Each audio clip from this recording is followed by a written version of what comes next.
Hello, my name is Moses Turahirwa. I'm from Kigali, Rwanda. I'm the founder and creative director of Moshions.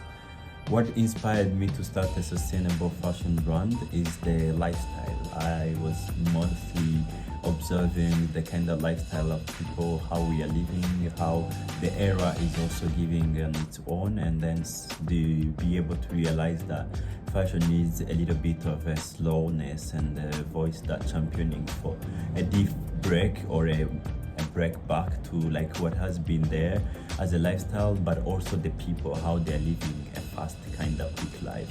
So that's what inspired me, and my personal journey also on how I grew up with the practices and everything inspired me to put my fashion more slow and champion for what I can call bringing fashion back to people. What I wish people knew about sustainable fashion is that they can invest in knowing the creator, invest in knowing why someone's create, and consider the artfulness of fashion beyond clothing hanging in the shop. So I wish people could take a deep dive in understanding why they wear certain garments, what makes their garment, and who made their garments. So this can become as a habit, it can become like a culture.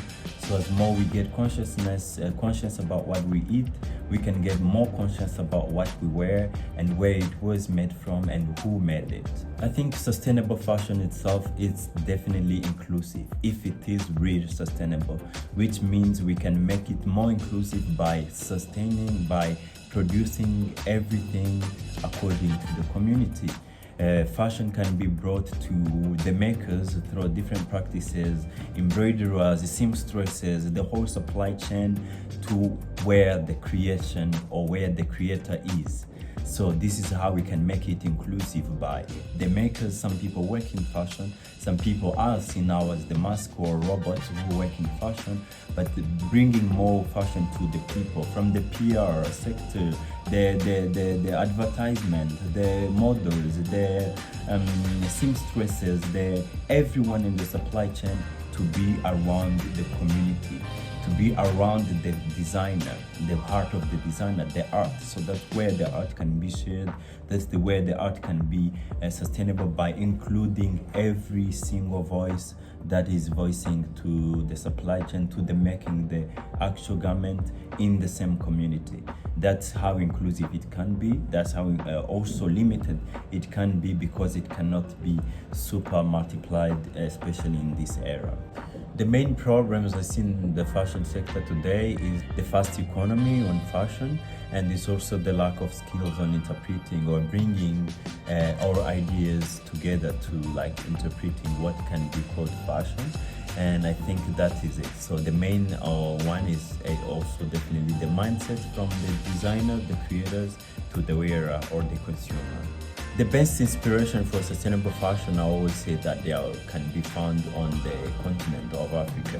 I think the rest of the world has done it, and the practices are more now tangible, like practices are real on the continent, because that's where you can see artisan work, people working on the bespoke and made to measure, designers designing for occasions, also bringing fashion close to the environment or the people who surround the creator. So the practices of also ancestry, or what can be called the inspiration, are more on the continent. So the whole fashion world, I think, is going to shift to when we speak about slowness and the era that really thoughtful of what we are creating are on the continent of Africa, through designers and artisans, wicker work, and different kind of inspiration and manipulations that can be interpreted in a sustainable way when we're speaking about the practices on the continent of Africa.